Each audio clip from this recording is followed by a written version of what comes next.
नमस्कार, मैं हूं पंकज श्रीवास्तव। सत्य हिंदी के खास कार्यक्रम सुनिए सच में आपका स्वागत है। प्रधानमंत्री मोदी हों, बीजेपी नेता हों या आरएसएस के लोग, सबका दावा है कि भारत इस समय प्रतिष्ठा के शिखर पर है। दुनिया भारत को विश्व गुरु मानती है, लेकिन हकीकत यह है कि यूरोप से लेकर अमेरिका तक में भारतीयों के खिलाफ हमले बढ़ रहे हैं। भारतीयों के मॉडल माइनॉरिटी होने का मिथक टूट रहा है। भारतीय मूल के वे लोग भी हमलों के शिकार हो रहे हैं जिन्होंने पूरी तरह से उन देशों की संस्कृति को अपना लिया है। आखिर ऐसा क्यों हो रहा है? गांधी के देश के होने के नाते भारतीयों को जो सम्मान मिलता था वो कहाँ गायब हो गया है? आज के वीडियो में इन्हीं सवालों के जवाब ढूंढने की कोशिश की जाएगी। तो शुरू करते हैं आज का सफर, लेकिन पहले एक जरूरी खबर जो शायद आपके सामने से ना गुजरी हो। लोकसभा में कीर्तिवर्धन सिंह, ये राज्य मंत्री हैं, विदेश राज्य मंत्री, इन्होंने अप्रैल 2025 में एक चौंकाने वाली जानकारी दी थी। कीर्तिवर्धन सिंह ने एक लिखित जवाब में, यानी सवाल हुआ उसके जवाब में लोकसभा में बताया कि विदेश में भारतीय छात्रों पर पिछले 5 सालों में हमले काफ़ी ज़्यादा बढ़ गए हैं। 2020 से लेकर 2025 के शुरुआती महीनों का जो आंकड़ा उन्होंने पेश किया वो काफ़ी चौंकाने वाला था। जो विदेश मंत्रालय की रिपोर्ट है, MEA यानी मिनिस्ट्री ऑफ एक्सटर्नल अफेयर्स, इसकी रिपोर्ट में कहा गया है कि पिछले 5 वर्षों में 91 हिंसक हमले हुए हैं भारतीयों पर, जिनमें 30 छात्रों की मौत हो गई है। ये जो डेटा है ये 12 देशों में फैला है, जिसमें कनाडा और अमेरिका में सबसे अधिक घातक मामले आए हैं। और 2024 में 40 हमले हुए। 2024 में हमलों में काफ़ी उल्लेखनीय वृद्धि हुई, 40 मामले दर्ज किए गए। कुल हमलों में से 2020 से 24 तक 77 हमले हुए थे, लेकिन 2024 का हिस्सा सबसे बड़ा था। कनाडा में तो 16 मौतें हो गई। कनाडा में भारतीयों की तादाद काफ़ी है। वहाँ के सामाजिक राजनीतिक जीवन में भी हिंदुस्तान से गए लोगों का दखल काफ़ी बढ़ा हुआ है। वहाँ पर दिसंबर 2024 तक की जो रिपोर्ट है उसके मुताबिक 16 मौतें हुई, यानी कनाडा और अमेरिका में जो कुल मौतें हुई हैं उसका 80% हिस्सा यहीं पर था। और कनाडा के बारे में 16 मौत की जानकारी दी गई। फिर MEA की रिपोर्ट कहती है कि अमेरिका में कनाडा के बाद सबसे ज़्यादा घातक हमले हुए। ऑस्ट्रेलिया और आयरलैंड में भी मामले बढ़े हैं, विशेष रूप से 2024 और 25 में। ये जानकारी उन लोगों को परेशान कर सकती है जो अपने बच्चों को पढ़ने के लिए विदेश भेजना चाहते हैं, या वो नौजवान जो विदेश पढ़ने का ख्वाब देख रहे हैं। पश्चिमी देशों में भारतीयों को इस तरह से कभी निशाना नहीं बनाया गया। उल्टा, जैसा मैंने शुरुआत में कहा कि महात्मा गांधी के देश के होने के नाते उन्हें अतिरिक्त सम्मान मिलता था। पर अब ऐसा लगता है कि भारतीयों के खिलाफ एक हेट कैंपेन चल रही है, यानी एक नफरती अभियान। कुछ उदाहरण देख लीजिए जिससे आपको स्थिति की गंभीरता का अंदाजा हो जाए। जुलाई 2025 में आयरलैंड के डबलिन में एक भारतीय कैब ड्राइवर पर भीड़ ने हमला किया, गो बैक टू इंडिया चिल्लाते हुए, यानी कहा गया कि भागो यहां से। और उसी महीने ऑस्ट्रेलिया के एडिलेड में 23 साल के भारतीय छात्र चरणप्रीत सिंह पर 5 लोगों ने नस्ली या नस्लवादी गालियां देते हुए हमला किया। फिर सितंबर 2025 की घटना है, अमेरिका के डलास में भारतीय मूल के चंद्रमौली नागमल्लैया की हत्या हो गई। अगस्त 2025 एक और घटना, फ्लोरिडा में एक सिख ट्रक ड्राइवर से जुड़े एक्सीडेंट के बाद ऑनलाइन हेट कैंपेन शुरू हो गया। एक एक्सीडेंट हुआ जिसको एक सिख ट्रक ड्राइवर चला रहा था, और उसके बाद सभी भारतीयों के खिलाफ जबरदस्त ऑनलाइन हेट कैंपेन चला। भारत में अंग्रेजी राज के दौरान यहाँ के छात्र उच्च शिक्षा के लिए दुनिया के तमाम विश्वविद्यालयों में जाते थे। ये परंपरा यानी उसी समय से शुरू हो गई थी। और छोटे मोटे लोग नहीं, आप अगर देखेंगे तो पहचान लेंगे। हमारे देश की नीयत तय करने वाले, नियति तय करने वाले जो तमाम महापुरुष, गांधी हों, नेहरू हों, सरदार पटेल हों, डॉक्टर अंबेडकर हों, ये सब विदेश पढ़ने गए थे। इन्होंने विदेश के नामी विश्वविद्यालयों से समता, स्वतंत्रता और भ्रातृत्व का पाठ पढ़ा। लौटे तो उनकी जो विश्व दृष्टि थी, जो उस पढ़ाई से विकसित हुई थी, उसने भारत की आज़ादी की लड़ाई को एक नई ऊंचाई दी। और ये सिलसिला आगे भी जारी रहा। सिलिकॉन वैली जो अमेरिका की है, जो सॉफ्टवेयर की एक बड़ा केंद्र बन गया था, उसके बारे में बहुत चर्चा होती थी, खास तौर पर वहाँ पर जो भारतीयों की स्थिति है उसको देखकर। यानी उच्च शिक्षा के लिए यूरोप और अमेरिका की यूनिवर्सिटी में पढ़ने जाना सिर्फ स्टेटस सिंबल नहीं था, यह आधुनिक ज्ञान, विज्ञान और अनुसंधान से जुड़ने का एक तरीका भी था। तमाम ऐतिहासिक कारणों से भारत इस क्षेत्र में तुलनात्मक रूप से पिछड़ गया और आज भी पिछड़ा है। लेकिन भारत के छात्रों में जो मेधा है, जो तेजस्विता है, जो अनुशासन है, उसने जहां भी मौका मिला वहां पर अलग से उनकी चमक दिखाई दी। खास तौर पर आईटी क्रांति जो हुई, जब राजीव गांधी ने कंप्यूटराइजेशन शुरू किया इस देश में और यहाँ पर अंग्रेजी शिक्षा थी, उसका फ़ायदा ये मिला कि दुनिया में जो आईटी क्रांति हुई उसमें भारतीयों को एक बड़ी जगह मिल गई। अमेरिका की इसी सिलिकॉन वैली में न जाने कितने भारतीय काम करते नज़र आते रहे और आज भी हैं। ये भारतीयों की क्षमता का पर्याय बन गई। धीरे धीरे इन देशों में भारतीय मूल के लोगों की तादाद बढ़ने लगी, पढ़ने गए, फिर रह गए, और आज ये स्थिति है कि कई देशों में भारतीयों की तादाद काफ़ी हो गई है। पूरे अगर ग्लोब में आप देखें तो कम से कम जो फर्स्ट वर्ल्ड है या जो विकसित देश हैं वहाँ पर अच्छे खासी तादाद में भारतीय हैं। अमेरिका में, यूके में, कनाडा में, ऑस्ट्रेलिया में, वहाँ पर पर्सन ऑफ इंडियन ओरिजिन यानी PIO हैं और NRI दोनों हैं।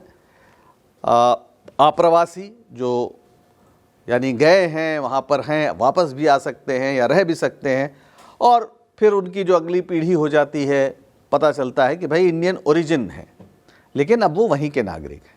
तो एक अनुमान है कि अमेरिका में इस समय 5.2 मिलियन यानी लगभग 52 लाख भारतीय हैं।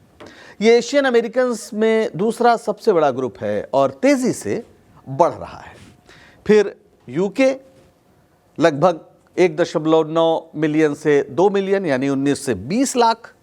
2021 का जो वहाँ सेंसस हुआ, जनगणना, उसमें 1.91 मिलियन आंकी गई थी पूरी जो आबादी है, और 2025 के बारे में अनुमान था कि ये 2 मिलियन छू जाएगी। तो आप इसे 2 मिलियन यानी 20 लाख मानकर चल सकते हैं। कनाडा लगभग 1.86 से 2 मिलियन तक, 20 लाख, 18 से 20 लाख, आबादी का 5.1% है ये। और जो अभी जो उसमें ग्रोथ है उससे अनुमान लगा सकते हैं आप कि यहाँ पर भी 20 लाख यानी 2 मिलियन करीब 2025 में लोग हो गए। और ऑस्ट्रेलिया,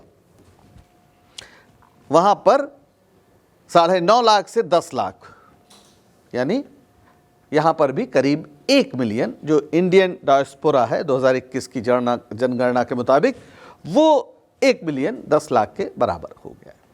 वैसे भारतीय मूल के लोगों को एक मॉडल माइनॉरिटी कहा जाता रहा है, यानी ऐसे लोग जो जिस देश में हैं वहाँ के कानून और संस्कृति की इज्जत करते हैं। कई देशों में भारतीय मूल के लोग राजनीतिक रूप से भी ताकतवर हुए हैं। यूके में तो पिछले दिनों आपने सुना ही होगा कि भारतीय मूल के ऋषि सुनक प्रधानमंत्री बन चुके।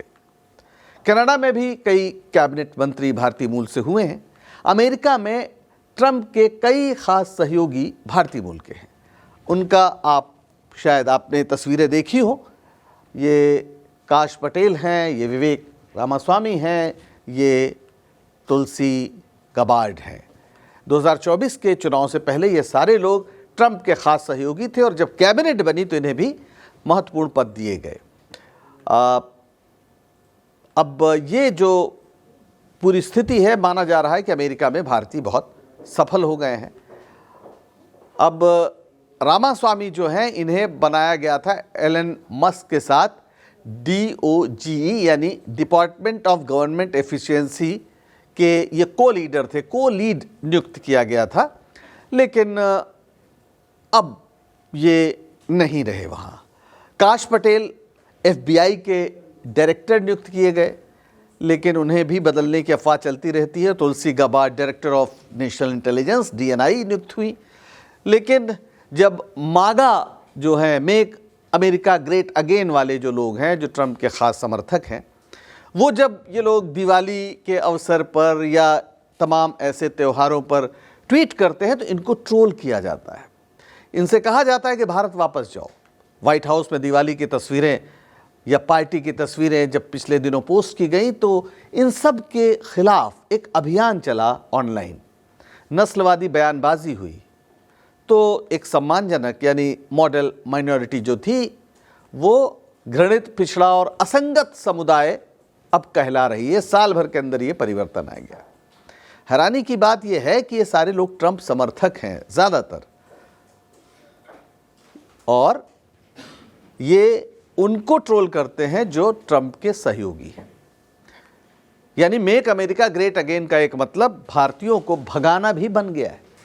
ये दक्षिणपंथी नफरती राजनीति की वैश्विक पहचान है। भारत में भी कई ऐसी विचारधाराएं हैं जो अल्पसंख्यकों को भारत से भगाने में अपना गौरव देखती हैं।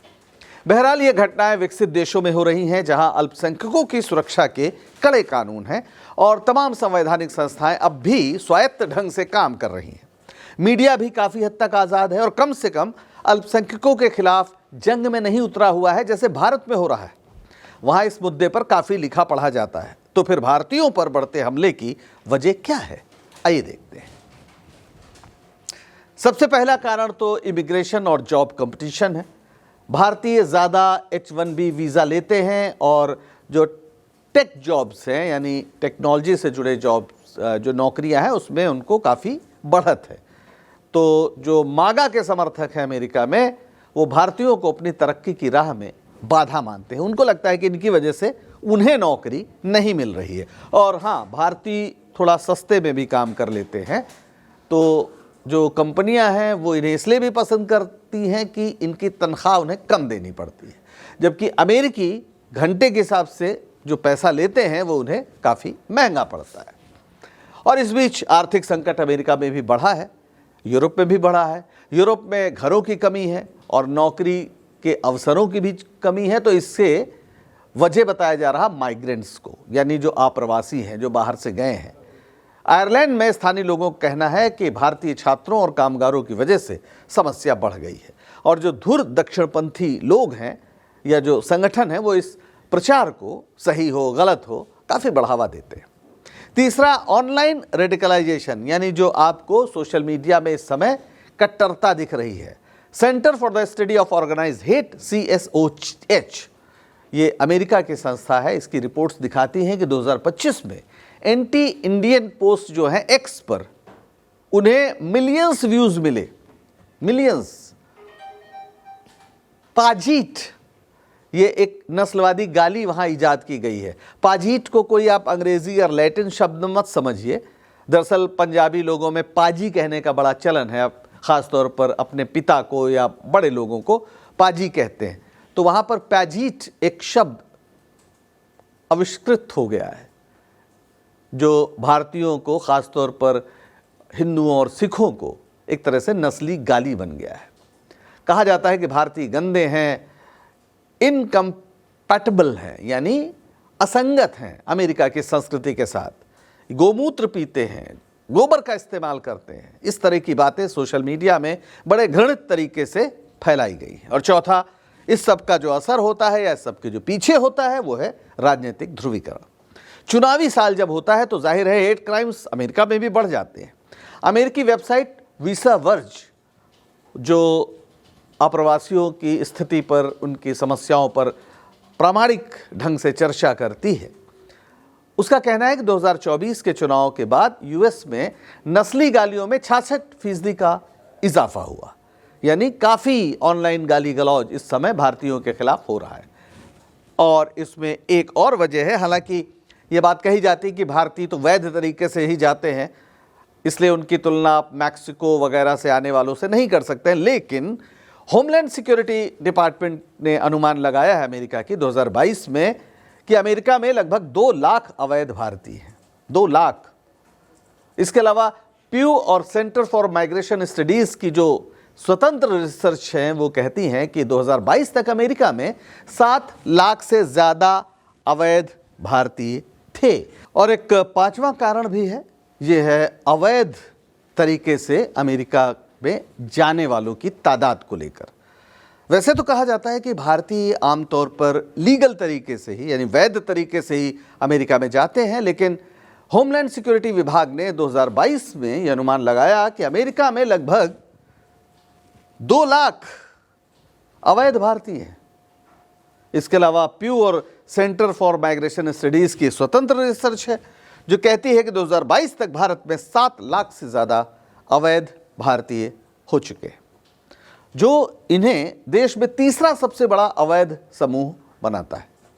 यानी अवैध ढंग से अमेरिका के नागरिक बनने की जो कोशिश है वो भारतीयों में काफ़ी बड़े पैमाने पर है। हैरानी की बात है कि भारतीय मूल के लोगों पर हो रहे हमलों को लेकर भारत में प्रतिक्रिया या चिंता काफ़ी सुस्त है, जबकि ये लोग भारत की अर्थव्यवस्था में काफ़ी योगदान देते हैं। जैसे अभी एक आंकड़ा आप ये देखें कि 2023 में भारत को लगभग 125 अरब डॉलर का रेमिटेंस मिला। रेमिटेंस यानी जो ये पैसा है ये भारत आता है, फिर इसको यहाँ पर बदला जाता है डॉलर से रुपए में, यानी अपने रिश्तेदारों को, अपने घर वालों को वहाँ से पैसा भेजा जाता है। यानी एक बड़ी इकॉनमी में ये भी, इसका भी एक योगदान है। और फिर जो NRI निवेश है, नॉन रेजिडेंट इंडियंस की ओर से जो निवेश है, भारत में कुल जो FDI आता है, विदेशी प्रत्यक्ष निवेश, उसका 35% है। यानी वहाँ जो हो रहा है उससे हम बिल्कुल अलग नहीं हो सकते हैं, उसका रिश्ता है। विदेशों में भारतीयों के साथ जो हो रहा है उसका भारत से रिश्ता है और भारत को उस पर चिंता जतानी चाहिए। इसके बावजूद कि भारतीयों पर हमले बढ़े हैं, अगर भारत में चर्चा नहीं हो रही है तो वजह क्या है? वजह यह है कि इससे मोदी सरकार की साख गिरती है, विश्व गुरु होने का दावा कमजोर पड़ता है और गोदी मीडिया जाहिर है ऐसे में चुप ही रहेगा, तो वो चुप है। साथ ही इससे भारत में जो भारत के अल्पसंख्यकों के खिलाफ सत्ताधारी दल के नफरती अभियान हैं उस पर भी सवाल उठेंगे। यानी जो भारत में अल्पसंख्यकों के खिलाफ हो रहा है, जो एक बड़ा आपको नजर आता होगा पूरे माहौल में, ऑनलाइन जिस तरह से नफरत फैलाई जा रही है, वैसा ही अमेरिका में भारतीयों के खिलाफ हो रहा है। वो वहां पर अल्पसंख्यक हैं। तो ये जो समस्या है वो अल्पसंख्यकों के साथ व्यवहार की है। वो अल्पसंख्यक कहीं हिंदू हो सकते हैं, कहीं मुसलमान और ईसाई हो सकते हैं। तो चूंकि एक बड़ा सवाल है इसलिए इस पर आंख मूंद लिया जाता है, क्योंकि आंख खोलते ही आईना सामने होता है। अब इससे भारत की प्रतिष्ठा बढ़ती है या घटती है, फैसला आप खुद करें। पर एक बात जान लीजिए कि आप जो व्यवहार अपने साथ नहीं चाहते वो किसी और के साथ आपको नहीं करना चाहिए। आज के लिए बस इतना ही। अगर सच बताने का हमारा ये प्रयास आपको पसंद आ रहा हो तो लाइक करें, शेयर करें और चैनल को सब्सक्राइब करें। सत्य हिंदी का ऐप भी डाउनलोड करें, जिसका पता वीडियो के नीचे डिस्क्रिप्शन में आपको मिल जाएगा। तो अब दीजिए इजाजत, नमस्कार। Copyright disclaimer under Section 107 of the Copyright Act 1976. Allowance is made for fair use for purposes such as criticism, comment, news reporting, scholarship, and research. Fair use is a use permitted by copyright statute that might otherwise be infringing.